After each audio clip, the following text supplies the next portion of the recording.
Today, we are diving deep into the third episode of Unlocking Ved Gyan. It's learning through the teachings of Bapuji Dashrath Bhai Patel. These are my experiences and what I have understood.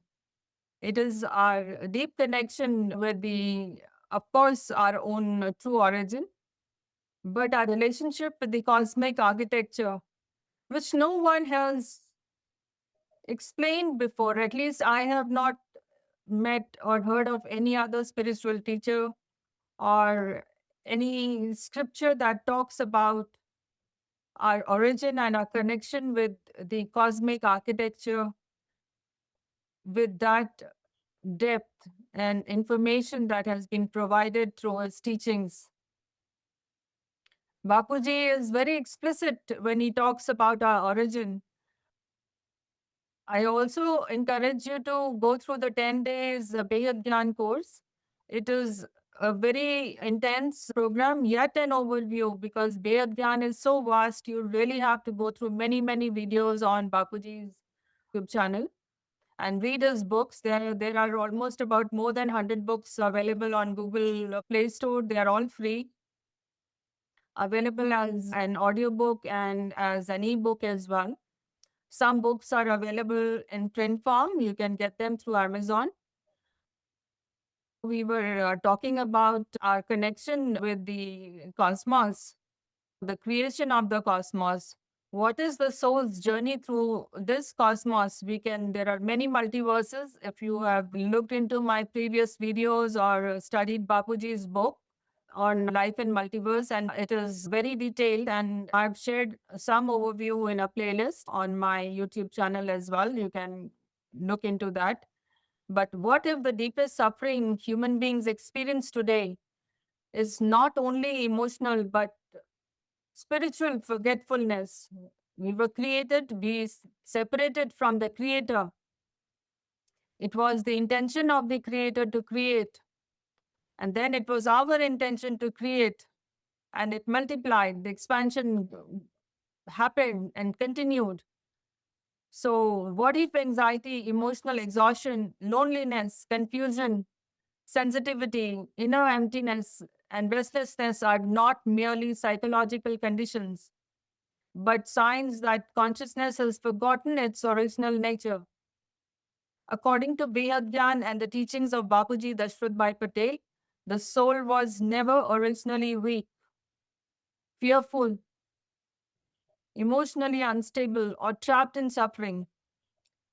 The soul began as pure consciousness, a being of light, immense peace, awareness, stability, and spiritual power, directly connected with the supreme light, supreme divine light, or Param light, Param Shanti, supreme peace being its true nature, the creator and the high dimensions of existence. Behad Gyan explains that creation itself began through sankalp, that is intention, conscious divine intention. Everything first existed as vibration before manifestation.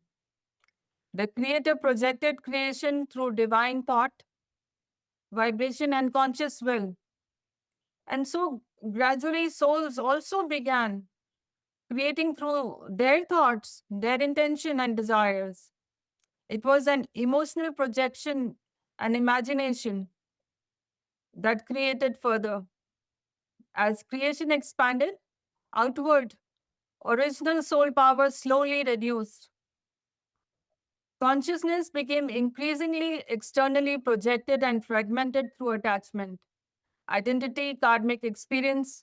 Because as you are creating, you are performing some action, there's a creation, there is a thought, and that thought itself is creating an action that is creating karma. Here, I would like to remind you that if you have seen my episodes 1 and 2 of Behad Gyan, Unlocking Behad Gyan, please you review them again because there was a purpose behind those episodes that we need to be aware when we are delving deeper into spiritual progress and the path of ascension, recognizing our true self. We must look at many other areas that are affecting our thoughts as well. So definitely review the episodes 1 and 2, where I have spoken about consciousness and the creation of God. God is not biased. We land into trouble and we are depressed. There are many things that happen. And why do they happen? It's again the exchange of energy. God never created and created differences.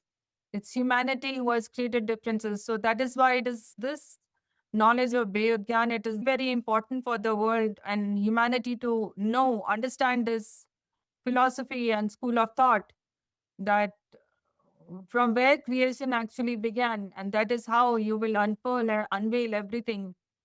And then also about spiritual discrimination and spiritual ego, and how institutions get impacted by this kind of behavior as well.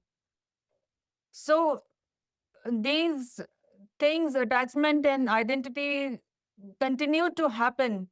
And over immense many cycles, the soul descended from higher states of celestial power or kala into denser dimensions of suffering, emotional instability, fear, attachment, and forgetfulness. And again, soul initially was in its subtle form. And then as it became denser, it came into the five elemental forms. So according to Bayagyan, world is not the soul's original home. So that's why this series, this thought came to my mind. I must share more about it, share more through my own personal experience and understanding. Because this knowledge, with this revelation which Bapuji Dashrath Bhai Patel has shared with humanity for their benefit, is very, very deep and very profound. There are many spiritual teachers and masters, and there are scriptures. They have given a lot of information. I respect. I've also learned from some of them, very few in fact. But Bapuji's teaching just caught my attention, and I did not look back after that.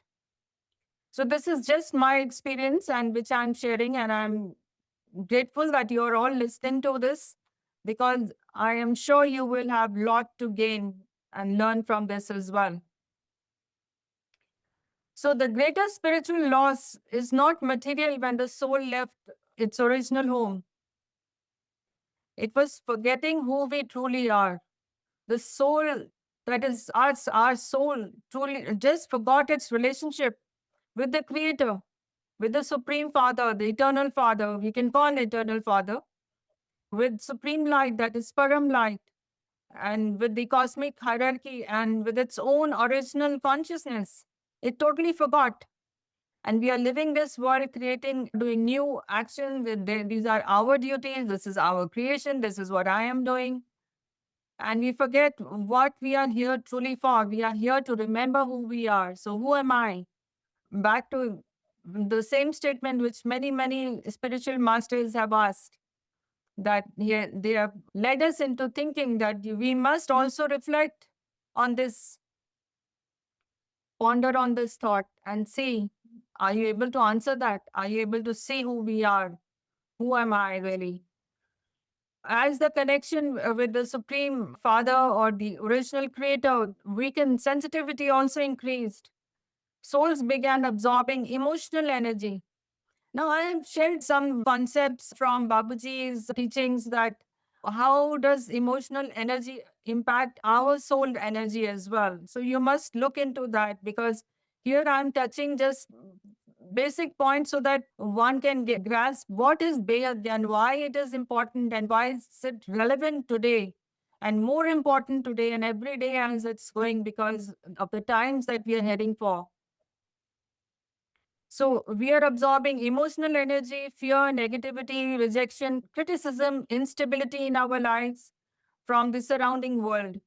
And many spiritually sensitive people today feel deeply hurt because consciousness has become externally reactive and emotionally dependent upon validation, approval, identity, and emotional security. We all look for somewhere, and we are hurt when our needs and our identity is not granted its true reception. We are hurt. So Bapuji repeatedly emphasizes that real spiritual journey begins with one question: who am I? Not intellectually, but experientially, we have to understand and understand the depth of this question as well. You are not merely the body, personality, emotions, identity, or suffering. Your consciousness, a soul, a spark of divine light, carrying a forgotten memory of higher existence. The purpose of Behad Gyan is not fear, not to cause create, not to create panic, but it nudges us to think about it and go within. It is a remembrance, remembering who we truly are. We must think why suffering exists, how soul power was lost. If we are spiritually highly powerful spiritual beings, how did we lose that soul power?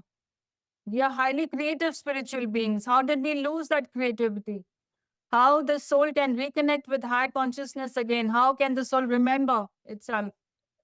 Beard explains that true third eye awakening is not a physical opening, psychic performance, or a supernatural display. Bapuji explains very clearly the third eye means knowing the self. The real third eye is getting into a stage of soul consciousness and awareness, that is Atmaswarup. It is awakening to one's true identity as a soul. The teachings strongly reject commercial claims of instant awakening, blindfold demonstrations, forceful activation methods, or obsession with siddhis and supernatural experiences. Real awakening is gradual. It develops through awareness, emotional purification, humility, discipline, meditation, stabilization of consciousness over time. According to Behad Gyan, soul consciousness center exists behind the point between the eyebrows, slightly behind the forehead. This becomes the awareness point used during meditation. Bapuji shares a simple but profound meditation practice. Sit comfortably, either cross legged or on a chair, and gently bring awareness toward the point between the eyebrows. Allow yourself to become aware of a tiny spark of living light, a conscious point of divine energy. That spark is you, not the body, not the mind, not the emotions. You may silently repeat, I'm a soul, I'm a divine soul, मैं आत्मा हूँ. Then gently visualize a beam of divine light descending from the supreme light, the eternal Father, higher consciousness, or your spiritual guru or mentor into the soul point. Feel the inner light gradually becoming brighter, calmer, lighter, and more peaceful. Allow this vibration to spread through the mind, emotions, and every cell of your body. You may silently chant Param Shanti, that is supreme peace, and simply remain centered in awareness without forcing experiences or chasing visions. This is very important. You should not be chasing visions because you are going deep within and you have to go see within what's happening, not create. Bapuji explains that the power of the mind ultimately comes from the soul itself. When the soul becomes disturbed, emotionally reactive, fearful, egoistic, or externally attached, the mind also becomes unstable. But when the soul reconnects with higher consciousness and Param light, the mind gradually becomes peaceful, stable, and purified again. Meditation, according to Behad Gyan, is therefore not an escape from life, not an escape from reality, not an escape from your day to day activity. It is a recovery of original consciousness through the way of your life, the way of your daily life, daily living, whatever you are doing in this world, on this planet. You are a parent, you are a child, you are studying, you are working, you are looking after your family. It goes on along with it. You are not going into reclusion. So, Ved Gyan is not an escape from life. It is a recovery of original consciousness. So recover your soul power. Remember who you are. Recover that clarity, that recognition of self, and recovery of inner stability. Ved Gyan also emphasizes that meditation should not remain limited to a sitting practice alone. Soul awareness gradually continues while walking, speaking, working, eating, living your daily life. This is Karma Yoga. It is yoga, meditative practice in action. This is the closest translation that I can make in English. It is still Karma Yoga, maintaining inner soul consciousness while remaining fully engaged in responsibilities, family life, and the world. Babuji has narrated his own example countless times that he was a very successful lawyer. He was an income tax lawyer doing his daily activities. He was looking after his family, looking after his business, looking after his clients' needs, running this successful business, and yet living in soul consciousness, doing his practice of meditation also for hours daily. But yet he was doing his daily work, living in soul consciousness. So that awareness gave him that soul power and strength to run his daily life. It just happened. It just was in the flow. That is how he has explained. The goal is not withdrawal from life itself, but transformation from within life. It has to be a transformation within. The deeper purpose of this path is not performance, superiority, fame, or spiritual identity, as we shared in our previous videos as well. It is purification. The emphasis is purification and self transformation. Because there is a bigger goal, there is a bigger goal of world transformation. Every soul has this goal, which we forget because we forgot who we are. The lighter consciousness becomes, the less emotional suffering dominates. The less negativity affects the soul, the more stable the mind becomes. Sensitive souls do not need to become emotionally hard. They need to reconnect with their original source, their original creator. To practice, you can connect with your spiritual teacher, mentor, guru. You may call him Eternal Father. Perhaps the soul does not need to become something new. Perhaps it simply needs to remember what it once was. And perhaps true healing begins the moment consciousness stops searching endlessly outside and reconnects with the eternal light already present within. For those who wish to explore these teachings in much greater depth, including multiverse, cosmic hierarchy, Kala, that is the celestial power of the soul, Paramdham, the supreme abode, soul evolution, subtle worlds, and higher dimensions, please explore the book Life in Multiverse based on the revelations and teachings of Bapuji Dashrath Bhai Patel. You're also encouraged once again to listen to the 10-day Behad Gyan course available in English and Hindi on the Param Shanti Motivation and Meditation and Motivation channel on YouTube. So, this is for today. I highly encourage you to please look into these readings. Life in Multiverse is available in, I think, almost about 27, 30 languages or even more now. I am not very sure, but definitely explore these languages. And it is also available in Hindi and English on Google. All the languages are available on Google. So, definitely look through them. And I look forward to meeting you in the next video. We will talk more about our cosmic hierarchy, a little bit more in depth, but it is only meant to reconnect with ourselves through this infinite knowledge of Ved Gyan. Thank you. And if you have liked the videos, please do like and subscribe to my channel. It will really help us reach a wider audience and spread peace throughout the globe. Thank you.